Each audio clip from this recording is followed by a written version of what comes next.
नमस्ते भाइयों, क्या हालचाल है आप सबके। और आप सबको गुड मॉर्निंग। लॉ की वैकेंसी है, बैंक में निकली है, सैलरी भी काफ़ी अच्छी है, परमानेंट जॉब है, रेगुलर बेसिस की जॉब है और सारी फैसिलिटी मिलती है बैंक में। इसमें डिटेल में बता रखा है क्या क्या फैसिलिटी मिलेगी और इसमें एग्ज़ाम पैटर्न भी बता रखा है कि एग्ज़ाम पैटर्न कैसा है। सिंपल है एग्ज़ाम पैटर्न। और देखो क्या है, हर कैटेगरी की वैकेंसी आती है। बात इतनी सी है, आप फॉर्म कब फिल कर सकते हो, आपको वैकेंसी की नॉलेज हो कि हाँ ये वैकेंसी निकली है। कभी फ्रेशर की हो सकती है, कभी एक्सपीरियंस वाली हो सकती है या कभी सीनियर ज़्यादा 10 साल 15 साल का एक्सपीरियंस वाली हो सकती है। मेरे चैनल पे सारी लॉ से रिलेटेड वैकेंसी कहीं पे भी निकले मैं बताता हूँ, ऑल ओवर इंडिया में, चाहे 1 हो, 1000 हो, 10 हो, कितनी भी हो, मैं शेयर करता हूँ। चाहे डेपुटेशन वाली वैकेंसी हो, कई ऐसी जॉब होती है जो डेपुटेशन में निकलती है, वो भी अच्छी जॉब रहती है जो ऑलरेडी नौकरी में कर रहा है। हालांकि ये डेपुटेशन की नहीं है तो बट कंडीशन ये है कि आपको पता तो चले वैकेंसी। इसलिए कहता हूँ चैनल को सब्सक्राइब रखो, बेल आइकन दबा के रखो, आपको नोटिफिकेशन मिल जाएगा। अगर आप एलिजिबल हो तो फॉर्म फिल कर सकते हो। तो अपन इस वैकेंसी की बात करते हैं डिटेल में। ये कैनरा बैंक में निकली है, फोटो देखो, कैनरा बैंक में निकली है और स्पेशलिस्ट ऑफिसर की है, कंपनी सेक्रेटरी। 30/9/2024 से चालू है, 20/10/2024 इसकी लास्ट डेट है। एग्जाम डेट ये अनाउंस कर देंगे। ऑफिशियल वेबसाइट बता देता हूँ, www.canarabank.com ये ऑफिशियल वेबसाइट है। इसमें टोटल 6 वैकेंसी निकली है। स्केल सेकंड की उसमें भी 3 है और स्केल थर्ड में भी 3 है। देखो स्केल सेकंड मैनेजर रैंक रहती है और scale third senior manager rank रहती है। स्केल सेकंड में एससी की 1 है और अदर की 2 है और स्केल थर्ड में ओबीसी की 1 है और अदर की 2 है। टोटल 3 वैकेंसी है। तो अब इसकी और आगे चीज़ें बात कर लेते हैं। देखो इसके एग्जाम सिलेक्शन प्रोसेस की बात कर लेते हैं। अब देखो ऑनलाइन टेस्ट होगा और इंटरव्यू होगा। टेस्ट में क्या पूछा जाएगा, लॉ से रिलेटेड मतलब आपके प्रोफेशन से रिलेटेड क्वेश्चन आएंगे 50, 100 मार्क्स का रहेगा।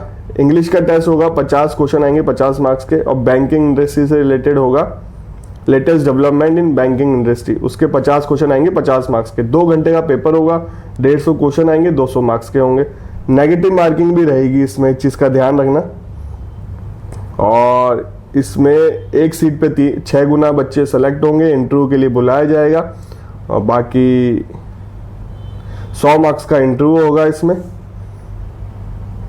अब आगे चलते हैं। एग्जाम सेंटर कहाँ आएंगे, हर जगह आ रहा है अधिकतर। एग्जाम सेंटर की बात कर लेते हैं। अहमदाबाद है, गांधीनगर है, बड़ौदा भी है, भोपाल, बेंगलोर, भुवनेश्वर, चेन्नई, मोहाली, दिल्ली एनसीआर, देहरादून, गुवाहाटी, हैदराबाद, जयपुर भी है, जलंधर भी है, कोलकाता भी है, लखनऊ भी है, बॉम्बे भी है, नवी बॉम्बे है, थाने है, नागपुर है, पटना है, पुणे है, रायपुर है, विशाखापट्टनम है, गुरुग्राम है और काफ़ी जगह सेंटर आ रहा है इसका। और बाकी इसमें ऐसा कुछ है नहीं बताने का। आगे चलते हैं। अप्लाई कैसे करना है आपको, देखो ऑफिशियल वेबसाइट पे जाना है, लिंक मैं डाल दूंगा डिस्क्रिप्शन बॉक्स में, तो आप जाके कर सकते हो अप्लाई। www.canarabank.com इसकी ऑफिशियल वेबसाइट है। बाकी प्रोसेस बता रखा है, स्कैन, फोटोकॉपी, सिग्नेचर लगेगा। ऑनलाइन फॉर्म भरना है, ई मित्र से भरवा लेना, 50-100 रुपये लेगा, भर देगा ढंग से। हिंदी की नॉलेज होना जरूरी है, इसमें लिखा हुआ है साफ साफ, हिंदी की नॉलेज होनी चाहिए आपको। और क्रेडिट स्कोर भी आपका अच्छा होना चाहिए, 650 से ऊपर होना चाहिए, सिविल मिनिमम लिखा हुआ है इसमें।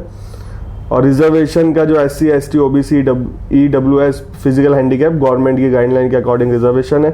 रोल एंड रेस्पॉन्सिबिलिटी बता रखा है आपको, कंप्लाइंस करना पड़ेगा लॉस को, रेगुलेशन को, प्रिपेयर डिज़ाइन एनुअल रिपोर्ट बनानी पड़ेगी, ये एक्टिविटी करनी पड़ेगी, कैपिटल, और ये सारी चीज़ें लिख रखी है। एनरोलमेंट मतलब बेसिकली जो सेबी के रूल्स है बैंकिंग में, ये सारी चीज़ कंप्लाइंस करना पड़ेगा आपको। अब इसकी देखो ऑल ओवर इंडिया कहीं पे भी पोस्टिंग रह सकती है आपकी और इनका हेड ऑफिस बेंगलोर है। और इसमें सैलरी देख सकते हो, स्केल सेकंड की है 93,000 के आसपास और स्केल थर्ड की है 1,05,000 के आसपास। डीए भी मिलेगा, HRA भी मिलेगा, CCA भी मिलेगा, प्रोविडेंट फंड भी है, पेंशन फंड भी है, NPS भी है, मेडिकल फैसिलिटी है, लीव एनकैशमेंट वाला प्रोसेस भी रहता है। इसमें बहुत सारी फैसिलिटी है जो बैंकों में मिलती है। बॉन्ड भी भरना पड़ेगा 1 साल का, प्रोविजन पीरियड का 1 लाख प्लस GST, 3 साल का है, मिनिमम सर्विस बॉन्ड रहेगा। प्रोविजन पीरियड 1 साल का रहेगा दोनों में। एप्लीकेशन फीस बता देता हूँ मैं आपको। देखो SC ST फिजिकल हैंडीकैप वालों के लिए 100 प्लस GST है, अदर के लिए 600 रुपये प्लस GST। ऑनलाइन आपको फॉर्म फिल करना है। अब इसकी एलिजिबिलिटी की बात कर लेते हैं।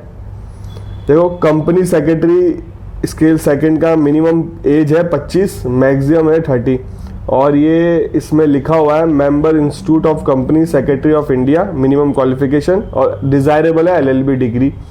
2 साल का एक्सपीरियंस मांगा है इसमें, ठीक है। कंपनी सेक्रेटरी थर्ड में लिखा हुआ है मिनिमम एज है 28, मैक्सिमम 35 है, और इसमें भी member institute of company secretary India होना चाहिए। और ये क्वालिफिकेशन का मुझे आइडिया नहीं है, ICSI कौन सी क्वालिफिकेशन है, ये शायद कॉमर्स वाले करते होंगे, ठीक है। और इसमें भी प्रेफरेंस देगा, डिजायरेबल है LLB डिग्री या CA हो, CWA हो, ठीक है। इसमें 5 साल का एक्सपीरियंस मांगा है, और रिलैक्सेशन है एज SC ST वालों को 5 साल का, अदर OBC वालों को 3 साल का, फिजिकल हैंडीकैप को 10 साल का, एक्स सर्विसमैन वालों को 5 साल का। तो ये है इसमें टोटल 6 वैकेंसी है इसमें।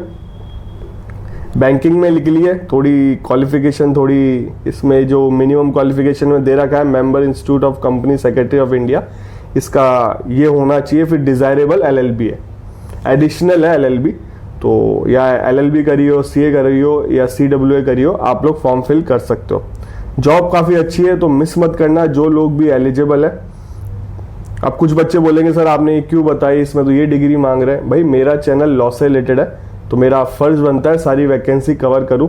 और बहुत ऐसे लोग हैं, CA भी है, कंपनी सेक्रेटरी ने तो मुझे फ़ोन किया था, सर मैं स्विच करना चाहता हूँ, लॉ कर लूँ क्या। वो काफ़ी सीनियर भी थे, 35 साल के थे उस टाइम। मैं लॉ कर लूँ, मेरा स्कोप है क्या, उनको जुडिशरी देना है। उनको बेसिकली जुडिशरी की इच्छा थी, राजस्थान में 40 साल तक दे सकते हो आर्चेस, तो उनकी इच्छा थी, शायद दिया होगा इस बार उन्होंने।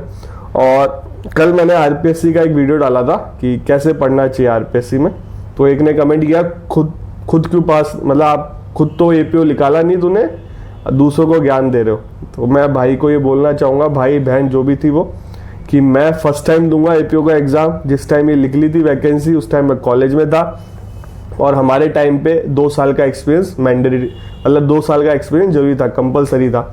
अब ये फ्रेशर के लिए जॉब है, तो हालांकि मैंने दिया नहीं। अब दूसरी बात ये आती है, आपकी जो सोच है उसके अकॉर्डिंग तो बहुत सारी कोचिंग बंद कर देनी चाहिए। बहुत सारे ऐसे टीचर हैं जो सेलेक्ट नहीं हुए, बट कितने सारे उन्होंने जज बना दिए होंगे, कितने सारे IAS बना दिए होंगे, कितने सारे और नौकरी में लगा दिए होंगे। तो इसका मतलब ये नहीं है जो टीचर सेलेक्ट नहीं हो रहा वो पढ़ा नहीं सकता। हालांकि मेरा पढ़ाने का कोई मोटिव नहीं है, मेरे को बड़ी बड़ी संस्था से ऑफर आया हुआ है पढ़ाने के लिए, मैंने वो भी ठुकराया हुआ है। लाखों रुपए महीने की सैलरी है, झूठ नहीं कह रहा, एक बार नहीं 3-4 बार आया है, 3-4 बार मुझे अप्रोच किया है। मुझे टीचिंग लाइन में जाने का कोई इंटरेस्ट नहीं है, इसलिए मैंने गया नहीं कभी। फ्यूचर का पता नहीं मुझे, फ्यूचर में क्या होगा, पर अभी कोई इंटरेस्ट नहीं है टीचिंग लाइन में। और दूसरी बात, मैं हर वीडियो में ये कहता हूँ कि ऐसा कर सकते हो, बाकी आप लोग समझदार हो, आपको जैसा सही लगे वैसे पढ़ो, ठीक है। मेरे से पूछा जाता है, वीडियो तभी बनाता हूँ मैं, मेरे को कोई शौक नहीं है कि बताने का कि प्रिपरेशन कैसी करनी चाहिए। वो बच्चे पूछते हैं, उनको काफ़ी हेल्प भी मिलती है और बहुत अच्छा रेस्पॉन्स भी आता है। 1 या 2% बच्चे होते हैं जो कुछ करते हैं नहीं, बस कमेंट करने आता है, तो उनसे मुझे कोई फ़र्क भी नहीं पड़ता। बट हाँ, मैंने बता दिया कि मैं भी फर्स्ट टाइम दे रहा हूँ APO का एग्ज़ाम, मैं भी दूंगा। आपसे मिलेंगे अब अगले वीडियो में।